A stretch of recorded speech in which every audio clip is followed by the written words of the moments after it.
So we're on Kapitel 35, and we're talking about the fact that this particular Kapitel is a little bit disturbing at the beginning because he's actually coming. It doesn't say exactly which situation. Some of the Kapitel, actually tell what historical event he was going through in his life that caused him to express himself this way. This particular one doesn't seem to be referring to a specific event that I know of in his life. Maybe there's some unfortunately I don't know about that do refer to one, but this is just a general being in what they call a shval hamatzah, a very low time. It's like he's really down and out at this point. And we'll see from how it expresses itself. But I think that there are, and I don't know if we'll get through the whole thing, it's kind of long, but hopefully we'll start to identify, some of the major themes here. Okay, so he starts at saying the David. So he says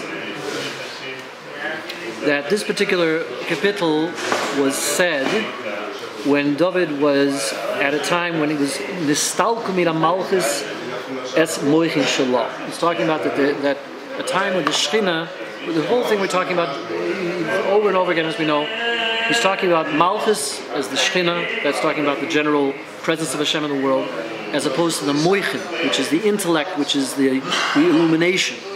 So it's a question of top to bottom, bottom to top. There's this constant vertical interaction, and the theme that he goes through all the time here is that the effort is always to elevate the bottom till it's elevated through the moichin, through this intellect, to be able to raise it up to the highest levels, where they become both it's also comes to masculine and feminine aspects. So to bring up the feminine aspect, which is makabel, which is receiving, to bring it up so high that it becomes almost equal or virtually equal with the masculine, and that's the level which he calls shtei meluchim mishtamshim bekeser echad. The two kings are then able to share the same crown, which is really the Geula. That's what Mashiach. At that point, Mashiach comes. The moon. Right. So they become two stable oilers like Gedolim. At that point, they become equally bright, and that's really Mashiach's time. So that's what we're looking for. So here he's starting at a point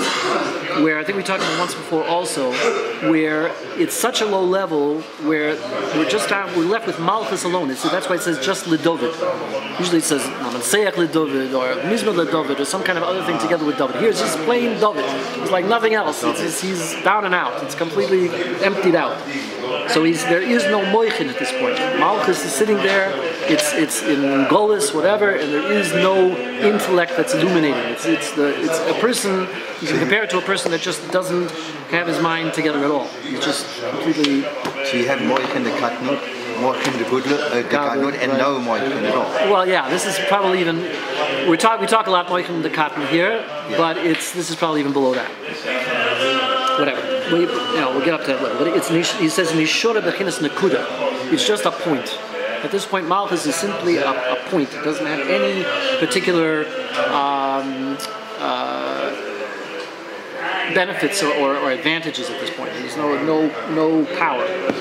Okay, so it's just this very vulnerable nekuda, one point.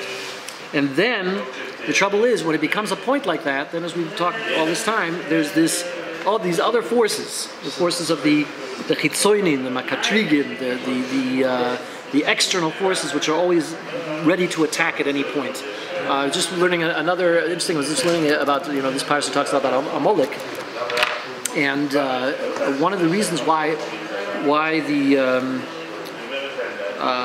Amalek was singled out as being a particular force that has to be wiped out completely, and we put such an emphasis on wiping out Amalek, is because Amalek was waiting around for the time when the Yidden would be at their lowest possible point, and they would be able to attack when Hashem would not protect them. So because they were like lying in wait, they're trying to take advantage of the distance between the Yidden and Hashem, and they figured now Hashem's not going to help them. And you see this is a common theme, a thread that we see in all the worst enemies of the Yidden. For example, Bilam that wanted to Dafka knew that the Yidden would only be vulnerable when they were distanced from Hashem, so that he tried to get them to do Averis so that they would be distanced from Hashem.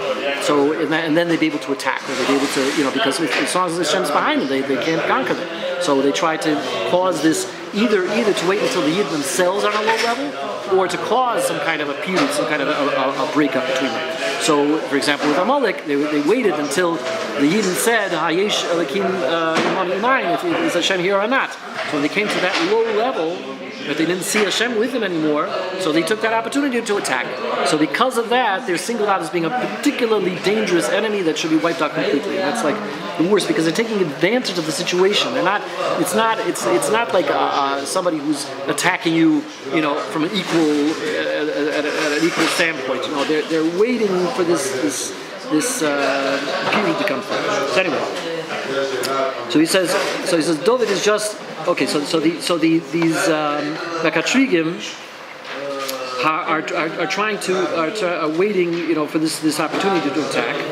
And now, so what is David Melech's strategy, or what is he trying to do at this point?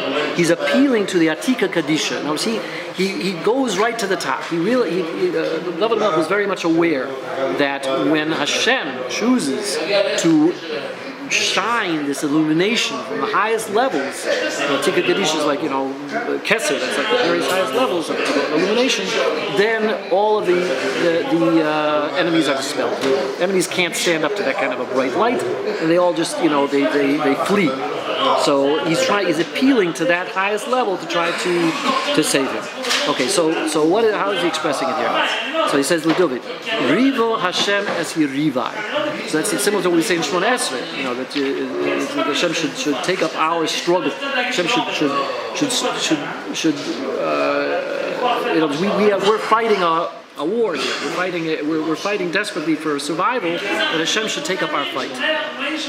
So he says, Riva es Yerivai, Lecham es Loichamon. So he says, what's the Yerivai? So Yerivai is the chitzoinim that's connected Zer Ampim. We're talking about all the midas. So Yerivai is specifically talking about something that is connected all of those midas, but that have four moichim. There are four levels of intellect which are connected that aspect of the enemies that correspond to the Zer Ampim, which is the all of the midas. And those four moichin are connected the four miluim of Ein Beis Samad Gimel Mem Hey Beis Nin. There's the different miluim of the Shem Havaya. As we know that there's the milui of the Yidden and the Heyen and the Alephin, and these are different ways. The gematria of each of these corresponds to those four, and together they all are the gematria is a Yerivai. The word Yerivai is connected to all four of those. And they want to bring a kitzrig on the Yidden from these moichin. So I was thinking that you could possibly compare this to the idea of the Haskalah. The movement of the Haskalah was a very dangerous movement, and probably affected the Yidden more than perhaps any other movement in history, other than maybe you could talk about the Hellenists, who were probably very similar, because the idea was that the Yidden have always been known for their tremendous intellect and their chokmah and everything else that they've been able to, even the Greeks considered to be a philosopher people. We were always specifically envied for our intellect, right, and for our chokmah. And what these movements attempted to do was to take that chokmah and turn it around, and to show it and to claim that the Yidden were actually, instead of being the deepest thinkers, that they were really superficial and outmoded and old-fashioned and all this kind of thing. So they were trying to show that they were instead taking the attitude that the Goyim were on a higher level, and that the Yidden have to turn around their philosophies and their outlooks to correspond and be more consistent with the Chachmas HaGoyim. Because they began to admire the Goyim, and they looked at the Goyim as being on a higher level, and everything and so their biggest tool that they used was to ridicule the Yidden Davka on the level of Lamoicha. They were trying to make fun of the Jewish intellect, and they didn't realize that they didn't, either because they didn't go deep enough. So they weren't interested in going deep enough to see the depth in the Yiddish outlook, or they were just so overwhelmed with the Chachmas HaGoyim that they decided that was really what they wanted, as opposed to the Jewish. So even those that remained from outwardly that they were Shom Torah mitzvahs, they still wanted to turn things around so that the Chachma would be in line with the Goyish Chachma. So in that sense, you could say that there could be an explanation of this idea of the Makatrigim with Davka taking the enemies. The Katrig is the ones that bring the complaints against the no, the other way. Okay, so they were Davka Mekatrig on the level of the Moicha. In other words, they were giving complaints against the Jewish Chachma. They were saying the Jewish Chachma is already old-fashioned. It's not relevant. It's not relevant anymore. Right? Okay, so these are so that's the level of the moichin that's the evil moichin that's on the level of the midas. Then he says loichin es lachmai. That's the loichamoy. That's talking about the konsoinim that is connected to shchina. Okay, which is the shchina is called lechem. Lechem is compared to the shchina. This lacham is loichamai. So that's the shchin meaning the shchina. The shchina. The shchina or the shchina. No, shchina, the divine presence. Okay, so the shchina, he says, it says lacham es loichamai. Lacham is also a word meaning fight. So fight for loichamai is for the sake of the shchina. So he's appealing to the Eibush that he should fight our battle for the sake of saving the shchina. And what does this mean? We're always saying in all its tefillos, we're constantly davening for the shchina, right? But what does that mean? The shchina itself is in Golos. The shchina itself is not in the right place it's supposed to be, and we ask for but the shchina is Hashem's presence in the world. So in a sense, we're asking Hashem, like Kodesh Baruch Hu, is the more transcendent aspect of Hashem, to have rachmanis on Hashem that's in the world, and to see that that's in Golos, because that's the whole idea that Hashem Himself is going to come back from Golos. So Hashem is coming back together with us from Golos. He's sent the shchina in Golos together with us. So we're asking for Hashem in Himself to have rachmanis on His own presence. And that when you talk about mispal, that we're davening for the sake of the shchina, we're davening for this, that Hashem should, in a sense, be reunited with His shchina by bringing out His presence in the world, as opposed to removing it from the world. Because when the shchina is in Golos, then Hashem is not visible in the world. He's not. We can't perceive Him. And the whole thing is that we are here in order to make Hashem visible in the world. So it's, in a sense, it's like a win-win. We're telling Hashem to save us for the sake of His own shchina, and that is our whole tachlis anyway. So that's how we're bringing it in. So in a sense, what comes out is this amazing thing is that when the Yidden are in trouble, when we're on a low level, and we're forced then to reach out to Hashem and call, because if things are going well for us, so we don't have it does nothing to push us to cry out to Hashem and to really implore Hashem to bring Himself back, because we're doing okay. But as long as when we're in trouble, then we have to ask Hashem to save us, which is in a sense saving Himself. Because He's really bringing Himself. We're saying, come back into the world, show everyone that you're here for us. And that was the whole thing with Yetzias Mitzrayim. And Yetzias Mitzrayim was that the Yidden's mamish, that's what it was. Hashem was in Golos. Nobody knew about Hashem. Hashem was totally invisible. The Paro denied Hashem. He wanted to contradict that there was any Metzias of Hashem at all. And the Yidden were in Golos suffering, and they had seemed like no hope. And they're calling for Hashem. And this was even more of a pella, because it was in Yisudis the La'ela. It was that Hashem Himself was the initiator. The Yidden didn't even have the das to be able to call out to Hashem. It was Hashem initiated the whole thing from the time he reached out to Moshe Rabbeinu to represent him, and Moshe Rabbeinu didn't want to go. So it was like he was like Mamish forcing himself on the situation. He wasn't waiting for anybody to come and beseech him to come in, but he was putting himself into the situation, totally revealing himself. So, but that was for the sake of Kiddush Hashem. So it came out that Paroi, through his denial of Hashem, became a keli, a vessel for a Kiddush Hashem. And that was the biggest Kiddush Hashem, is that you could take the biggest enemy and turn him around into the biggest Kiddush Hashem, because through him, Hashem's presence was revealed. So that's really the whole dynamic that's taking place all over the place and is consistent throughout all of the tzuras, is that when we call out to Hashem, we're calling out to Hashem for His own sake. Leman Shimcha, Leman Shchinascha, Leman everything, all the Lemans in the Slichas are all talking about not for our sake, for your sake. Do it for your own sake. The whole top of the world is you should be revealed. So we're asking you now, come and reveal yourself. Okay. He says, and he brings another pshat that he says that Riva is a lotion of Yirbe, that it should be multiplied. That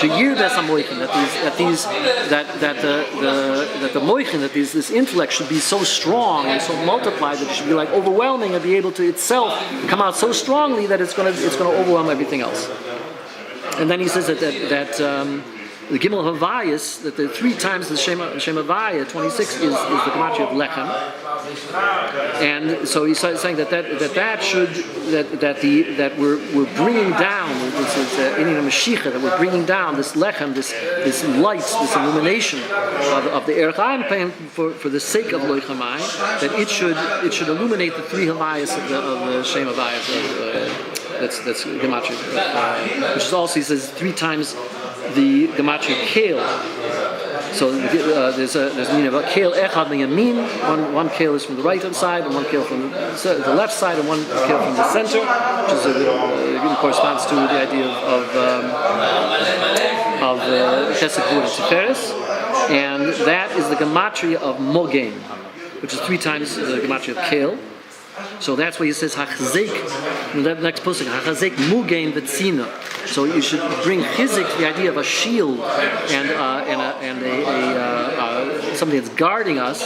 The kima be'ezrusi, and you should be elevated. It's an idea of rising up to help me.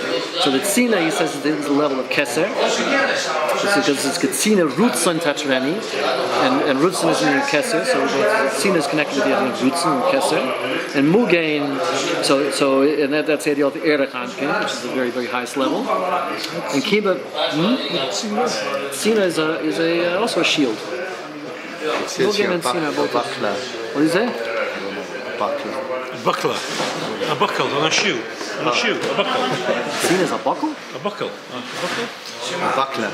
Shield and buckler. The whole shield and buckler and riots. No. Probably some protection. Some kind of a protection device. Yeah, I don't know. Buckle. Okay, and Bezrusi, it's interesting, he brings out the word Bezrusi, the word Ze'er, which is also the idea of Ze'er Anpin. So that the Ma'oiris of Erech Anpin, again, the Moichin should illuminate again, they illuminate the Ze'er Anpin, which is the lower levels of the lower Midas. And Malchus is also considered, he says it's also called, calls the Ze'er Bala Ezrusi. So that's the idea of wait a second. So then he's connecting. He's talking about connecting the moichin with the midas again. We're talking about that the intellect should be united with the midas. Ezrusi, the next pasuk. Hakseg mogen sima kima be'ezrusi.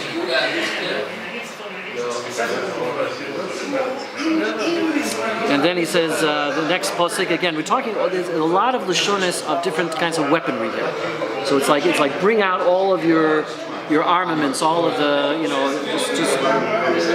it's because there's a war going on. We're in a very bad situation, and you got to bring out all of the heavy armaments here. The Hurek Chanis is goy liklitz loy fai. So he's really talking. It's all military lashon here.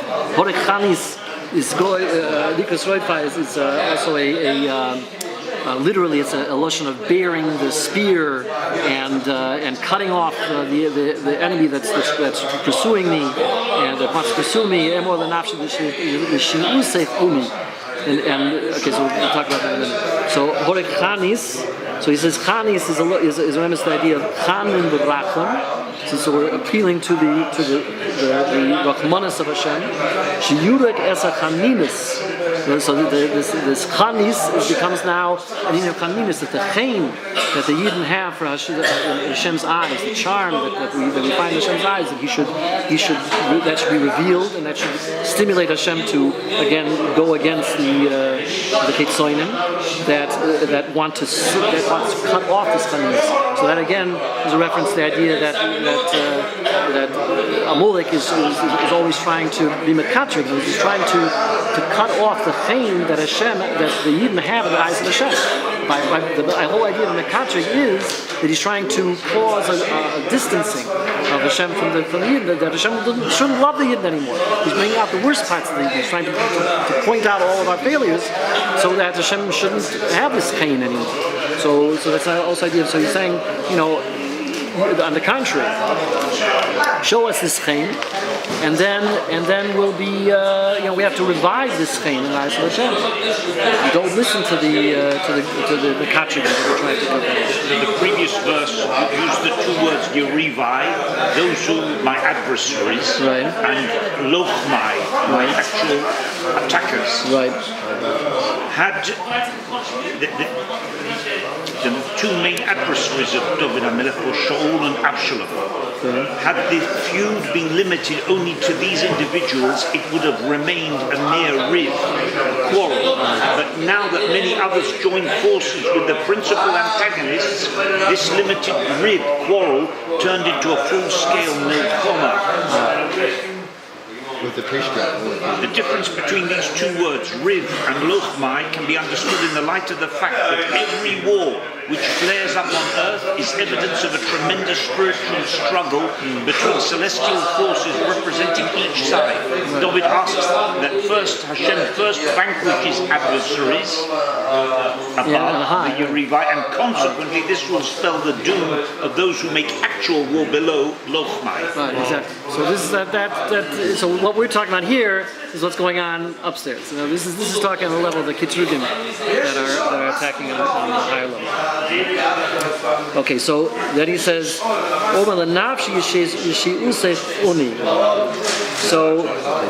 Nafshi is Malchus. That's a Shechina again.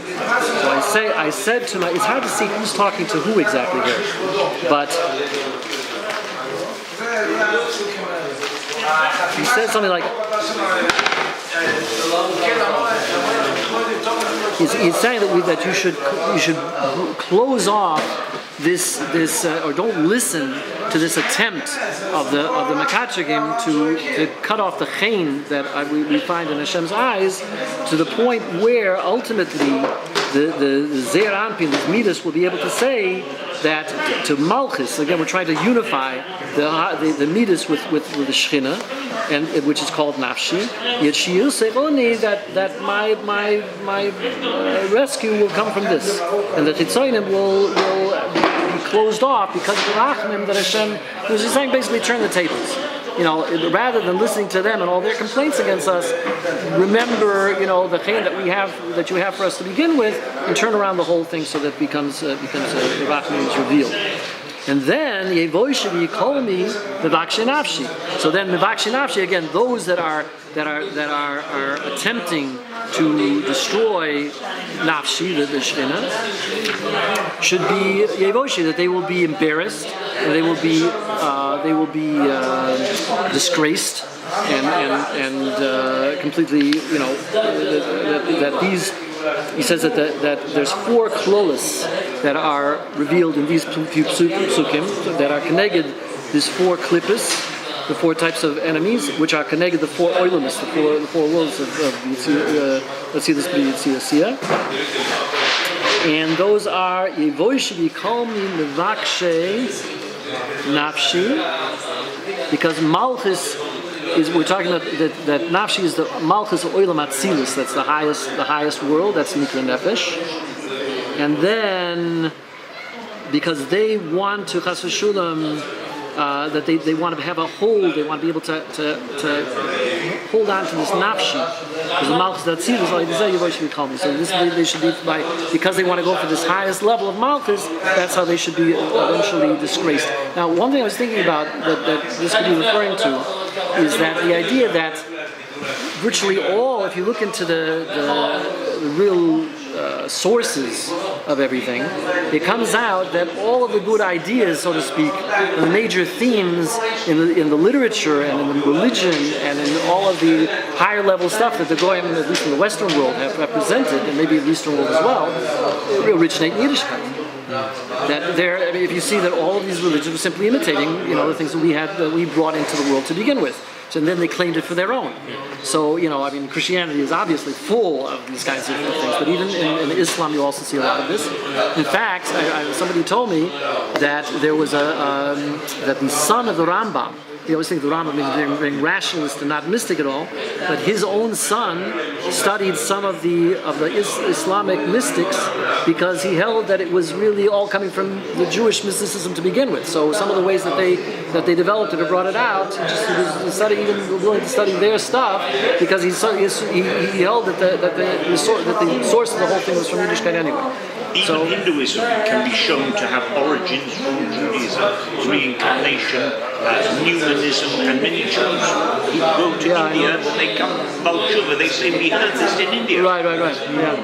I have a brother-in-law who's a computer programmer, and they for some reason felt that he would be appropriate to work with some of the Indian programmers that they had to deal with.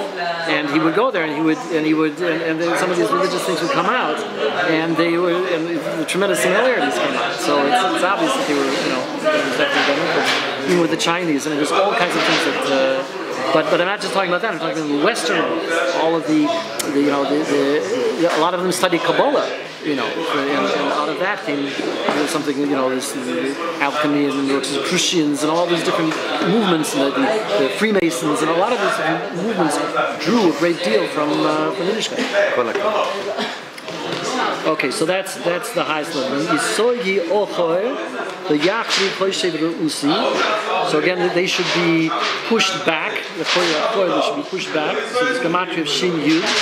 So he says that the Shin Yud Oilamos Oilam Abriya. So he said that this corresponding to 4 different worlds. Atzilus, Briya, Tziyasiya. So he said the first one was Nefesh. He's talking about is in Atzilus.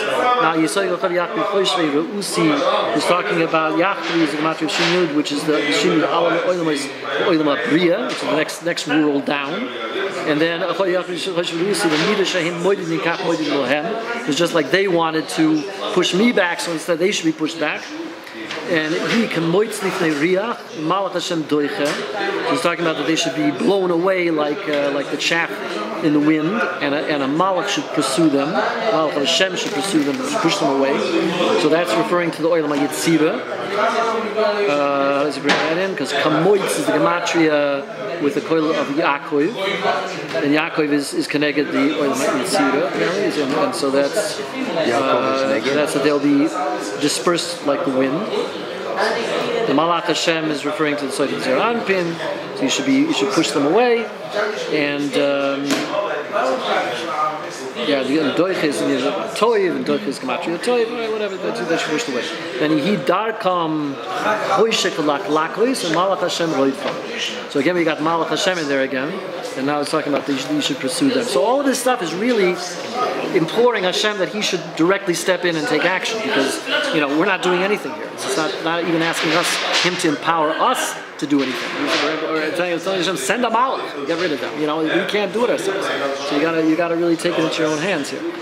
So that's Chalak Loikois is connected to Olam Asiyah, the lowest world, that they want to Chas V'Shalom make Kedusha dark. They want to make it dark for the Kedusha. And the Olam Asiyah, and darkness is of course always referring to a lack of inspiration, a lack of illumination, a lack of understanding. So they want to create this Bilbo. I always want to talk about the enlightenment. You really call them endarkenment, because it's not. It brought a tremendous darkness into the world because it took out the light. So the darkam is gematria with the coil of with Torah, which is the dinim of the Chamisha Gevirus of the Natzpah. So if you know any of this stuff, it's all referring to dinim. So he says that the oil of the Chokhmah, Malchus, the light of this wisdom that was until now, in all these years was in Golis, and nothing remained but this small point. that should be multiplied and should become great in the Malchus up until the level of Chokhmah. It should go all the way up unto the level of wisdom, from the bottom to the top, and then the oil of the Chokhmah could come down, and with the oil, it's interesting, with the oil of the Chokhmah, he says it's going to be Yachshich Eineihem, it's going to darken their eyes.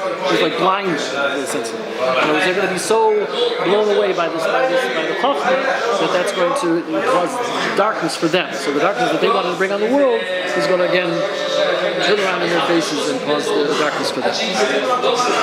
Hichinam tomuli shachas rishtam chinam chofed nafshi. So here he's emphasizing the word chinam here. So he says, he's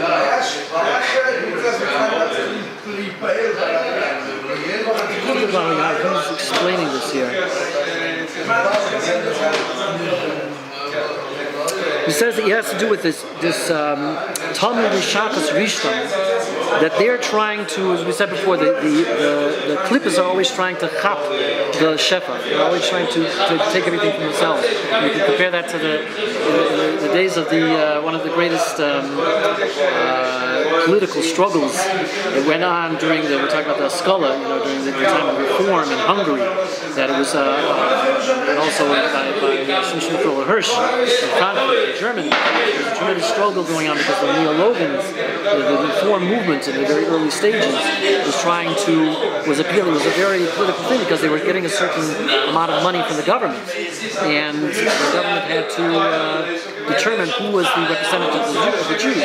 So till then, there had only been the Orthodox community. But now the Reform community wanted to get up, and they wanted to get a piece of the action. So there was a tremendous amount of political struggle between the Orthodox community and the Reform community. The Reform community were really trying to come in and take either control altogether, or at least get a good, hefty portion of the budget that was allotted to the Jewish community for themselves, because they wanted to say we're just as valid. Hungarian Empire And there was a lot of it was Hungary. They really had a very strong thing. And also Germany. So this is just like a representation in this world of a spiritual struggle going on. Because it's the whole idea, as we've talked about many times, this idea that the Shefa, the whole idea is the energy which is coming down from Hashem has to be distributed in the world, and these klippas are trying to take away as much as they can from themselves. So wherever they can find a leak, or wherever they can put themselves into more of a valid investment than the Yidden. So they're trying to, and all the Umas-Oilam are in on this. All the rest of the world want to get a piece of the action. They're all struggling to get a piece of this. So he's saying, it's been said that the two Jewish movements of the Haskalah versus the Hasidus movement, two strong movements at the end of the 18th century, had to come out in the Napoleonic wars. And similarly, in this century, the last century, between the two ideas of secular Zionism versus secular socialism in the Jewish world, had to come out with the Nazis. The National Socialists had to come out. As it says here, every war which flares up on earth is evidence of a tremendous spiritual struggle above. Good insights. Not over yet. So,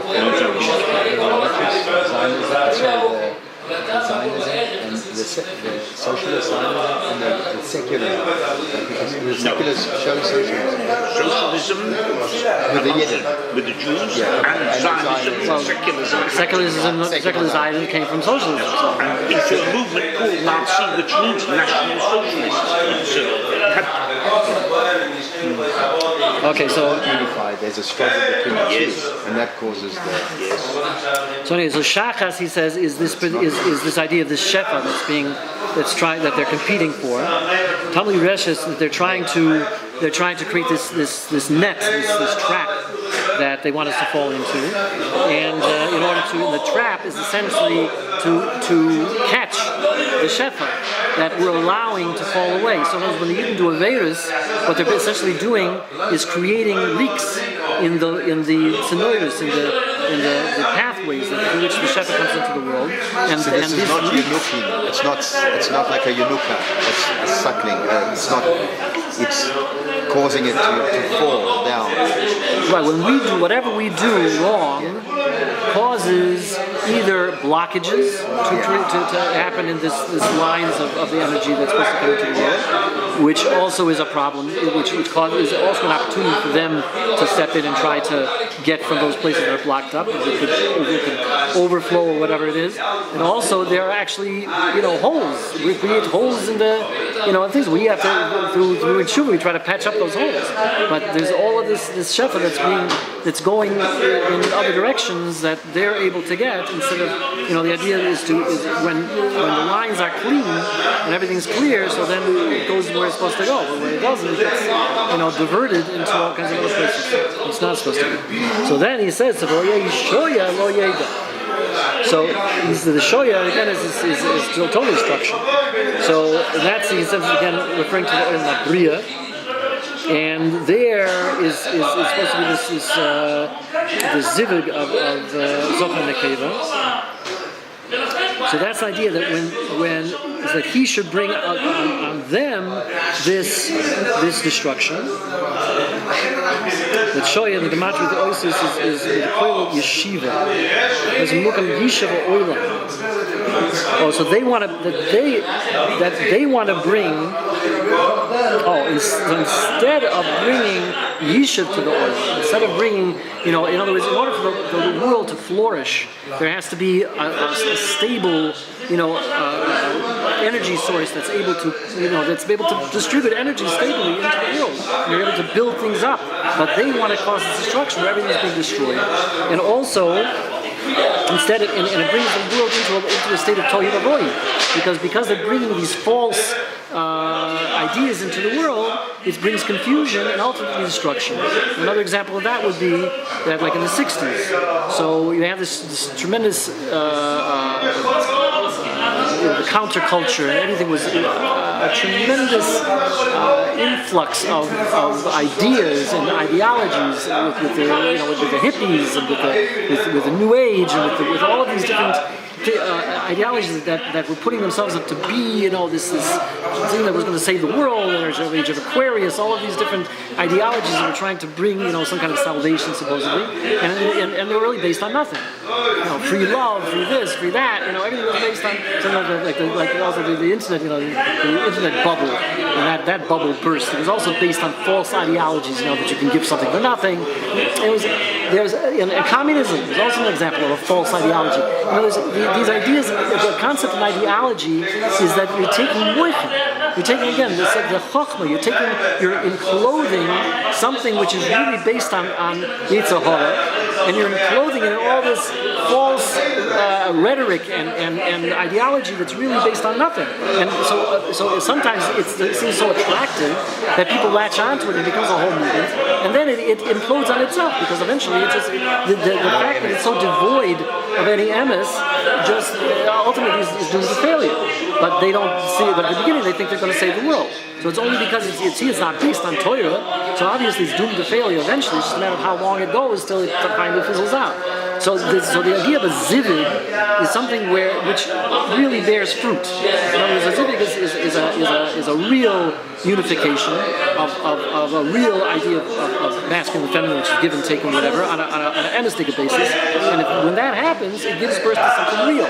But when they try to bring in all these false ideologies, what happens is that no zivig is able to take place, because it's false and false. There's an interesting thing that we're talking about, the idea of bechira. That just in the last parsha, the Gemara 9 talks about how Paroi really didn't have any bechira until the Gula. We talked about that Hashem took the Bechira away from Paroi. Really, he didn't have any Bechira to begin with, because there's no Bechira if there's no Das. Das is the idea of knowledge. You have some idea of truth. If there's no truth and false, then there can't be any Bechira. Because Bechira, ultimately, the choice is between true and false, right and wrong, right? So if both things are wrong, or both things are false, so between two avoided zoras, there's no Bechira, right? So he didn't have any Bechira because he didn't have any Das of Hashem. So until he had the Das of Hashem, then it gave him the Bechira to be able to decide what's right and what's wrong and which one am I going to do. Until that time, he didn't have any Bechira to begin with. So Hashem actually did him a favor by giving him Bechira, not by taking him away. But anyway, but this is the world in general. You can talk about a Tinnik Shemishma. a person who was educated in the Goy Shavel, so he doesn't have a choice because he never knew what the truth was to begin with. So you can't say if he knew what the truth was and he went away from it, so then you can say that he chose, to go away. But if he didn't know what was right to begin with, then he didn't have a choice to begin with. All right. So it's not Tinok Shenishbar, it's a Tinok Shenishbar. Nishbar is Nishbah. Nishbah is captured. Yes, but this is the opposite. This is the same concept. Someone who's so intellectual, but they don't have the basis of Torah. Right. And they go to the other side because there's no justification for them. They were never exposed to the truth. Yeah. So therefore you can't expect them to know anything. That's why it's always been very difficult for me to understand the concept of a person being born in an assimilated family and going his whole life like that and dying like that. In other words, what was his life for? I mean, if he doesn't, So you have to say that there was some kind of a tikkun that this neshama had to do, that maybe one or two mitzvahs that he got. In fact, they say that even a Rosh Hashanah is full of mitzvahs like a Riemann. So the fact is, even Fra Yidden do lots of mitzvahs. So and the fact is, in a sense, you could say that it's to their benefit because they didn't have the education and they didn't know anything, so they can't be held responsible for the aveirus that they did. On the other hand, the mitzvahs they do get credit for. So it could be, in a sense, it could be a real tikkun for them. That in a sense, they can't lose because they can't be punished for what they do wrong, and they can only get credit for what they do. Anyway, so that's.